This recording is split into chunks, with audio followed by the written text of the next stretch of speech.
They fly, they smash, and sometimes they roll over and crash. Coming up next, it's a monstrous clash.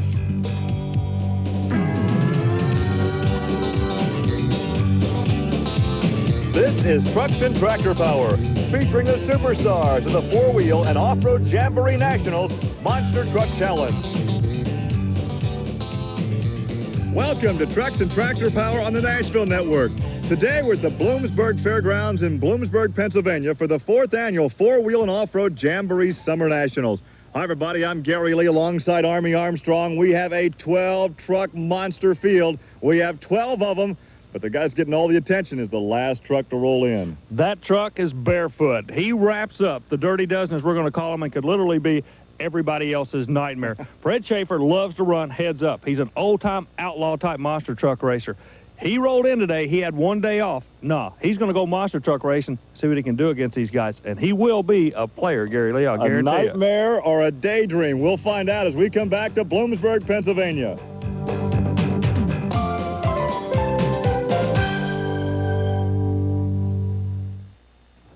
A good crowd on hand here at the Bloomsburg Fairgrounds in Bloomsburg, Pennsylvania. They have yet to see anything in first-round competition, but we have seen plenty of action. Look at this truck nightlife.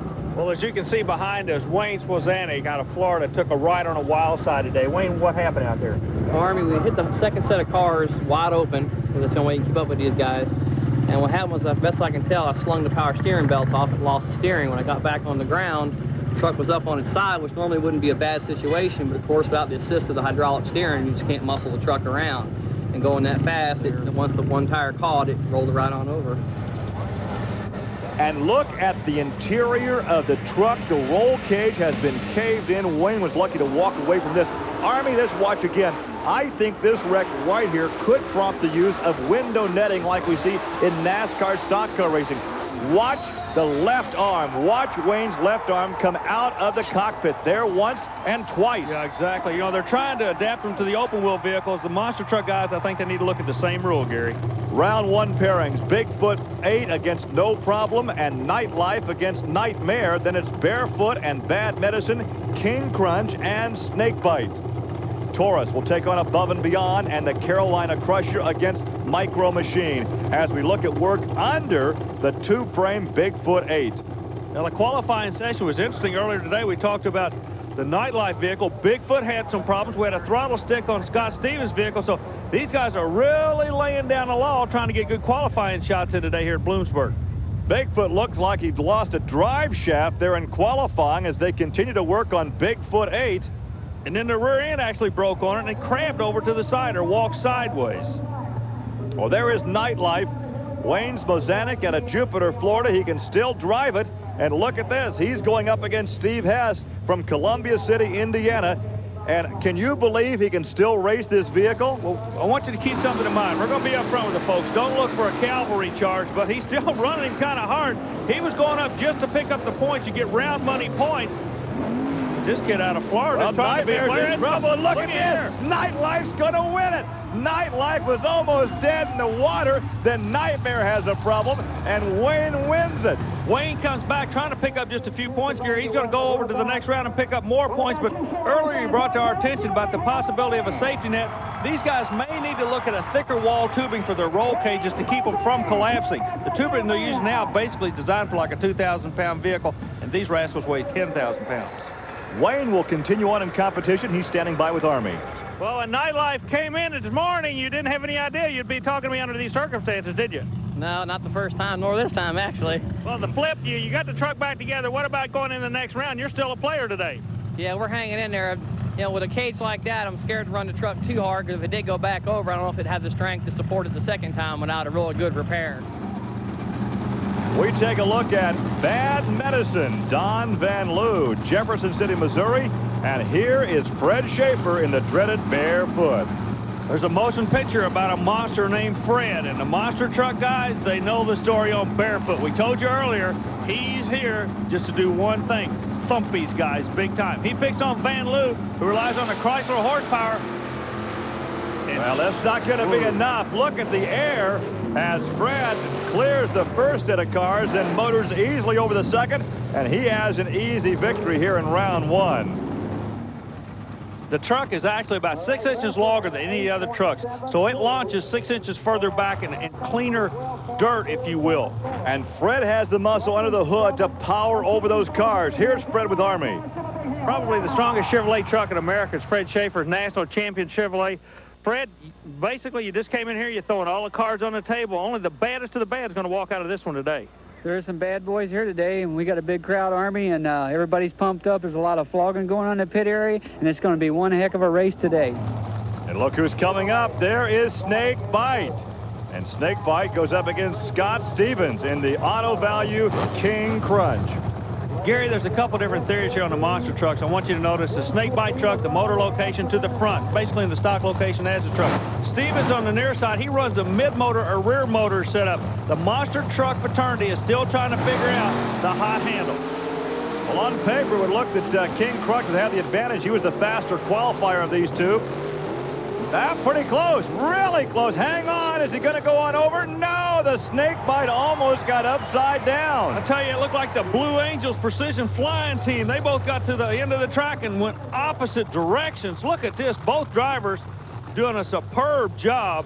Well, Scott has the advantage right here, Army, but look, the final 100 feet, Snake Bite almost gets him. Well, you're down there in the pit area. You've collected both the drivers.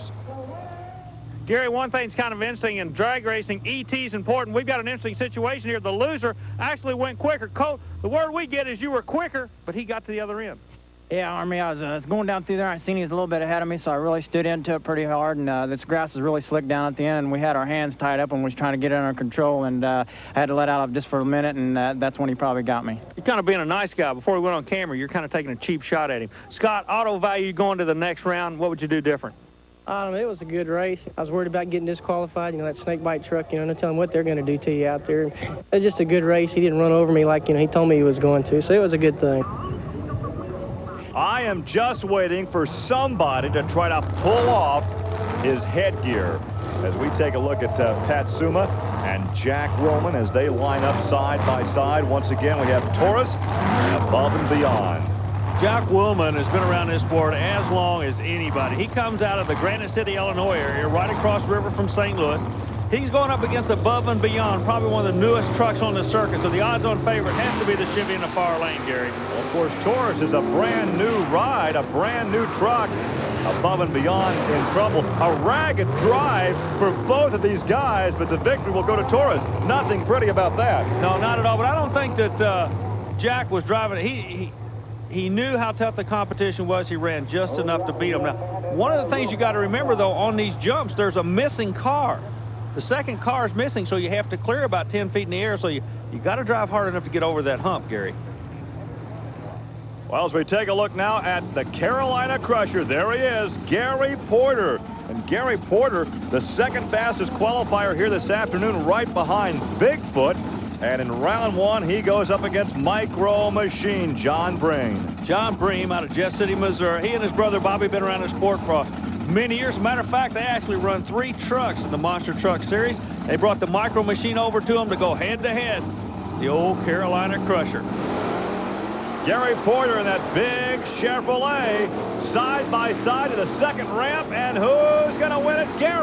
Gary Porter by about a half length. He won that in the second half of that run. Yeah, he pulled it out on the top end of the track. Well, one of the things I was watching, I hope this camera angle shows us, John Bream had his hands full in that last 100 feet, the shutdown area. Watch Bream from here on.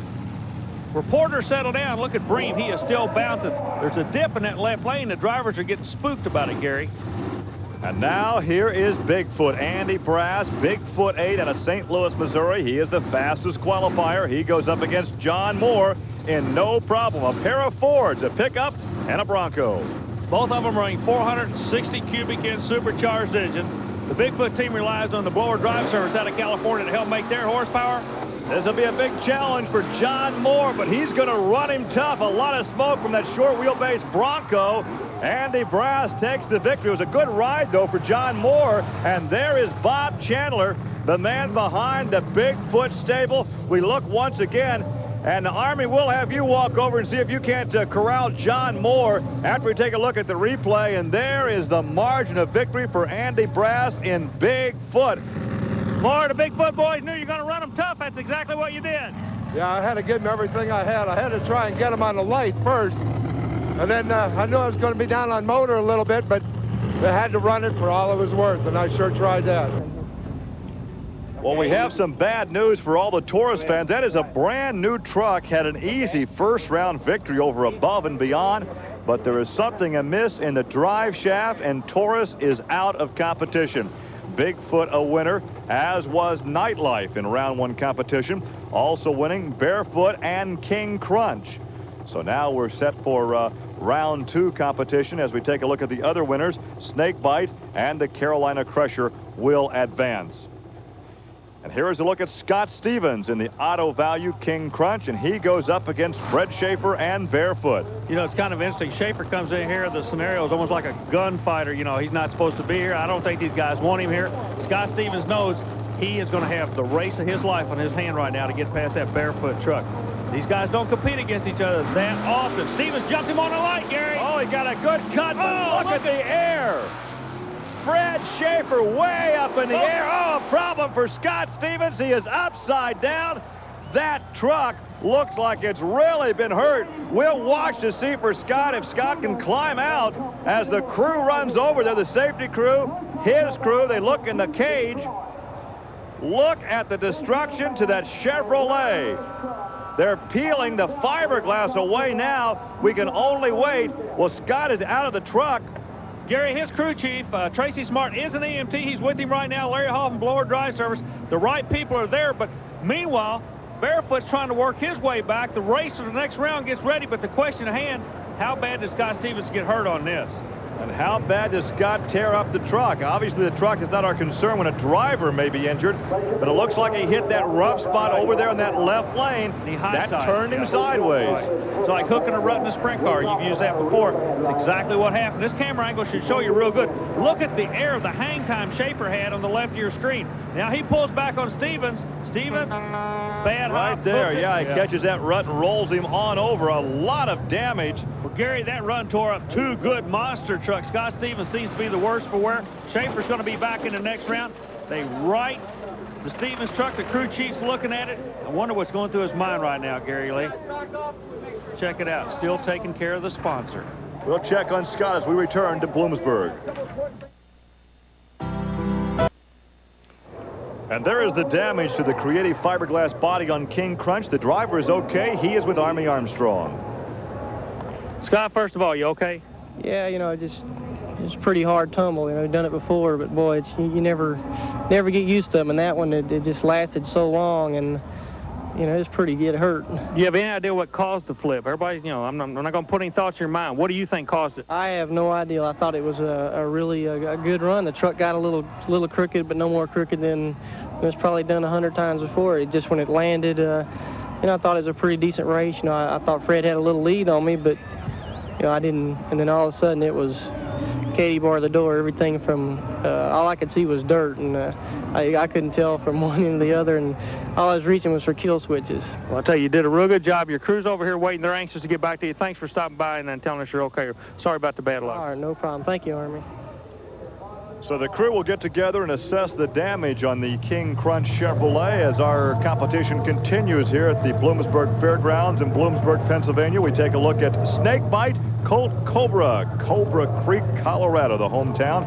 And there is Gary Porter out of North Carolina in the Carolina Crusher. Gary, one of the things we're going to see the rest of the afternoon, everybody's got a lane choice. I guarantee you it's going to stay away from the left lane. The lane the snake's in should be the bad lane if the drivers are right.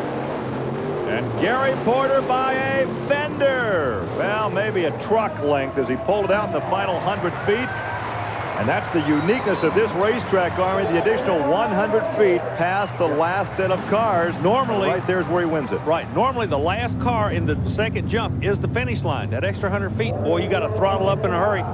And, you know, I've asked the drivers, they said subconsciously they're ready to be stopping at that time. They do not want to go that other 100 feet. Well, here's a truck that looks like the remnants from a demolition derby, and this is why it looks that way. This was in qualifying earlier.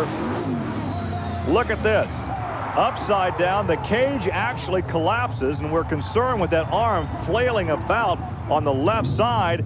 But here he is in round 2, Wayne against Andy. Brass runs hard right lane. Wayne using his head, Gary. Well, you heard him say earlier he was concerned about running that truck hard, perhaps getting upside down again with that weakened cage. So Andy Brass will advance in Bigfoot 8. You got to remember, we just talked a moment ago about lane choice. Lane choice is determined by the quick ET. So Andy Brass still had to run hard in order to try to protect that lane for the next round. Well, Bigfoot will go up against Barefoot. That should be interesting. And Snakebite, the fast loser, against the Carolina Crusher. And the winners of each will go to the final round. And here we have the Snakebite over there on the far right side of your screen. And he goes up against Gary Porter in the Carolina Crusher. Gary, an old, wily veteran. Snakebite keeps slithering back into these eliminations. It's amazing. He's trying to make Gary Porter think. He's doing a little psych job. Porter went into the line. Snakebite stopped, and he went forward, backed up. Just trying to make him think about what he's going to do. But I don't believe he's going to rattle the Crusher. Let's see. And keep in mind that Snakebite has yet to win a round. But he keeps coming back. Through being a fast loser or through the wreckage of somebody else, he keeps coming back. But this time, well, he won't make it through this one as Gary Porter takes the victory in the Chevrolet, the Carolina Crusher. So the Snakebite, well, they have devenomized the Snakebite today, and he'll go to the paddock area. The optimum word there was today. He'll be back, I'll guarantee you. So Gary Porter will find himself in the championship shootout as a great crowd is on hand. A lot of sunshine here in the hills of north central Pennsylvania, and they're cheering for this guy right here, Andy Brass in Bigfoot 8 out of St. Louis, Missouri. And look who he's going up against. Barefoot Fred Schaefer, the last truck, the 13th truck to arrive today, and he has a shot at the finals. The bottom of the Barefoot sign on the truck has said racer, and that's exactly what Fred Schaefer is. He came in here, he's going to run whoever he has to run, and I'm going to be upfront about this thing. Fred Schaefer does not like the Bigfoot guys one bit. Schaefer has the advantage headed to the second set of cars. Look at this. The Chevrolet takes the win over the Ford of Bigfoot. Well, the Chevy fans are happy as Barefoot Fred Schaefer beats out the Bigfoot 8 of Andy Brass. Watch how soft Barefoot lands. Not a lot of bounce. Look at this. He absorbs the impact. That's why that truck goes so quick. And look what lane he was in. The right lane, Bigfoot the left lane. Here's the winner with Army. This is a guy that's always wanted to race this way. When I say this way, I mean, look, let's let the cards go where they may. Fred, this is exactly, if you had to write a script, this is the way you'd write it, isn't it? This is the race, and we got Gary Porter out there with Carolina Crusher. He's a tough customer to come, and it's going to be a real good finish, I think. You have lane choice. I need to ask where you're going to go. Oh, I'm going to stay in that lane. I think we got a pretty good lane right there. What happens 10 feet off the line? A while ago, it looked to me like you almost short shifted the truck or something. You rolled, and then 10 feet out, it went like a rocket. I think it's starting to hook a little bit better. I think the dirt's a little loose on the starting line, and then those tires are really digging in about 10 feet out. So hopefully we can get that starting line cleaned off a little bit by doing some burnouts and go for it. Well, the Bow Tie Brigade will love the finals because it will be Chevy against Chevy coming up next.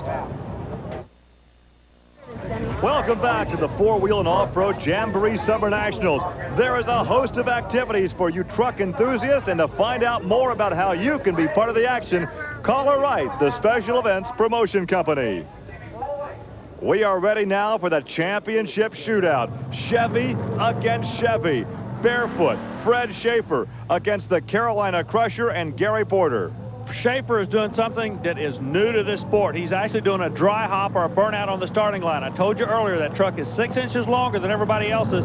That means if you start in the tracks of the man in front of you, you got to go over a little hump. Where he dug the track out, Schaefer's digging his own track out. And I think that he was kind of spoofing me a minute ago. Something is happening to that truck 10 feet off the starting line. I believe he's making a transmission shift. He runs a Lenco transmission just like they run in the dragsters. I just think he might have something up his sleeve. Well, let's find out. It's a good hole shot by Gary Porter, but look at Fred Schaefer make up the ground, out of control, but he's going to win it. Hang on. I thought he was going to roll over. Well, I believe we might have a disqualification here. Schaefer, watch the screen. There's an out of bounds on the right side. Schaefer was pushing it. Boy, Porter left the line like a rock. 10,000-pound trucks leaving just as hard as pro stock drag cars. Look at this. plus they jump 20 and 30 feet in the air. Schaefer has the advantage, but right here, he's going to get disqualified. And that means the Carolina Crusher, Gary Porter, will take the victory here in Bloomsburg. And I can't believe he took it in the left lane, Army. Well, Gary, right before the final, I sat here and literally made a fool out of myself, said the winner's going to come out of the right side of the track. Gary, I'm being very honest with you. I in no way expected a win for this event to come off the left lane. That's right. I knew I was the underdog going into that race. You know, I had the bad lane, so I just had to plan everything before I got to the line, how I was going to leave the line, where I was going to set the truck up, and I was just going to have to try to do everything perfect on that run, and I think it worked out pretty good. Our congratulations to Gary Porter as he takes the victory in Bloomsburg. Monster truck number 1. Well, today the Carolina Crusher is number 1. For Army Armstrong, I'm Gary Lee. Thanks for joining us. We'll see you next week on Trucks and Tractor Power. Now here's news of an exciting home video from Diamond P Sports. It's an aerial dogfight. It's man and machine banging handlebar to handlebar on radical racetracks. It's the story of the top guns of Supercross and their personal dogfights waged on torturous tracks. It's the drama of the 1991 Camel Supercross season. It's flight to the finish. Sean Michelle Bale, Jeff Stanton, David Bradshaw, and all the superstars of Supercross battle it out in the highest run, hardest riding action ever seen on two wheels. To get your copy of Flight to the Finish, call 1-800-257-5252 or send check or money order plus shipping and handling to this address. Visa and MasterCard accepted, no CODs. Call now 1-800-257-5252.